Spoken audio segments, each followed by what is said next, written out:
हरे कृष्णा। नमस्कार साथियों, datum TV आपको बहुत बहुत स्वागत करता है। साथियों, हमारी भगवान की सृष्टि में इंसान ही है जो सबसे समझदार जीव है और भगवान इंसान को ही सबसे ज़्यादा प्यार करते हैं। पर हमारी दुर्भाग्य देखो, हम कभी अज्ञानता के कारण भगवान को ही आरोप देते हैं और दुख के दलदल में फंस जाते हैं। साथियों, हम जब कभी किसी और से कंपेयर करते हैं अपने आप को तो दुखी होते हैं। किसी को धन से कंपेयर करना, किसी से बल से कंपेयर करना, तो किसी को सामर्थ्य से। साथियों, ये कंपेयर करके ही हम दुख के दलदल में फंसते हैं और कभी कभी ऐसे भी मोड़ आ जाता है जो ज़िंदगी हमें बोझ सा लगता है। साथियों, कभी ऐसे मुहूर्त आए तो ज़रूर मेरे ये वीडियो देखना और उसके बाद डिसाइड करना कि मुझे करना क्या है। साथियों, मैं आज एक कहानी सुनाने जा रहा हूँ। एक जंगल में एक खरगोश के परिवार रहा करते थे। तो खरगोश बहुत ही इनोसेंट जीव है, बेचारे किसी को अनिष्ट नहीं करते वो, पर इनके अनिष्ट सब करना चाहते हैं। सभी से डरना पड़ता है इनको, कभी बाघ, कभी शेर, कभी चीता। ऐसे भी खरगोश इतनी डरता है कि कभी पेड़ से पत्ते गिर जाता है, कभी पत्थर गिरता है, कभी कुछ गिरता है, तब भी डरता है। कहीं से ऊंची आवाज़ में शब्द आता है तभी खरगोश डर जाता है। तो खरगोशों ने एक दिन सोचा, भगवान ने हमारे को ऐसे ज़िंदगी क्यों दिया, इतनी डर भरा ज़िंदगी क्यों दिया, हमारे को डर क्यों दिया। और जीव इतनी खुशी से जीते हैं पर हमें डर डर के जीना पड़ता है। तो इन्होंने एक दिन अपना मीटिंग बैठाया और सभी खरगोश इकट्ठा होके बोले, चलो आज हम भगवान से पूछते हैं कि हमारे को ये ऐसे डर भरा ज़िंदगी क्यों दिया, हम ये ज़िंदगी नहीं जिएंगे, हमें इसका उपाय बताओ, इसका नहीं तो फिर हम आत्महत्या कर लेंगे। तो फिर इन्होंने सब इकट्ठा होके अब बड़े मुश्किल से डरे डरे हुए छुपता छपता जाके किसी जलाशय के पास गए। सोचा यहीं से भगवान से हम पूछेंगे, कंप्लेन करेंगे, हमारे को डर भरा ज़िंदगी क्यों दिया, हम इतने डरते क्यों हो, और को क्यों नहीं दिया। तो जैसे ही उन्होंने जलाशय के पास पहुँचे तो पूरी खरगोश वहाँ पे जा रहे थे।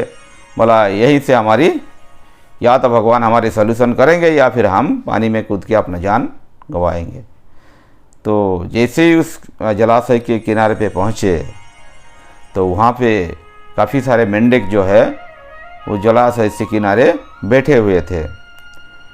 तो इनको जैसे ही देखा उन्होंने मेंढक ने, तो उन्होंने बड़े भय के कारण पानी में कूद पड़े।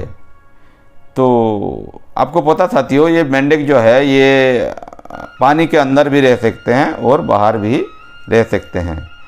तो जैसे ही उन्होंने पानी में कूदा तो खरगोश ने देखा, अरे ये मेंढक हमारे से डरते हैं। हम तो सोच रहे थे हमसे ज़्यादा कोई डरने वाला है ही नहीं, हम तो ज़्यादा डरते हैं, डरपोक हम ही है, भगवान ने हमारे को ही सबसे ज़्यादा डर दिया। और यहाँ तो कुछ अलग ही नज़ारा देखा, ये मेंढक तो हमसे ज़्यादा डरते हैं। तो खरगोशों की समझ में आ गया, उन्होंने जो कंप्लेन लेके आए थे भगवान के पास जाएंगे, उनसे पूछेंगे, उनसे हम उसकी जवाब मांगेंगे। तो ये जो आज देखा इन्होंने मेंढक को कूदते हुए, तो इनकी भूल समझ में आ गया, नहीं भगवान ने जो बनाया है वो अपने जिसको जितना मिलना चाहिए उस हिसाब से उन्होंने दिया है। ये तो हमारी भूल है, हम कई बार सोच लेते हैं कि किसको ज़्यादा किसको कम है। साथियों, हम सिर्फ हमारे ऊपर वाले को ही देखते हैं, हम अपने नीचे वाले को नहीं देखते हैं। हमारे से नीचे भी बहुत लोग जी रहे हैं, हमसे गरीबी से बहुत लोग जी रहे हैं, हमारे से कम पढ़े लिखे, कम अर्थ वाले कम ज्ञान वाले ऐसे बहुत लोग हैं, लेकिन हम उनको नहीं देखते। हम सिर्फ ऊपर वाले को देखते और दुखी होते हैं। साथियों, कभी कभार दुख आए, ज़िंदगी बोझ सा लगे, तो ये नहीं सोचना, आपने नीचे वाले को देखना, आपसे जो कमज़ोर है उनको देखना और अपने मन को तसल्ली देना। क्योंकि हम कंपेयर किसी से कर नहीं सकते हैं।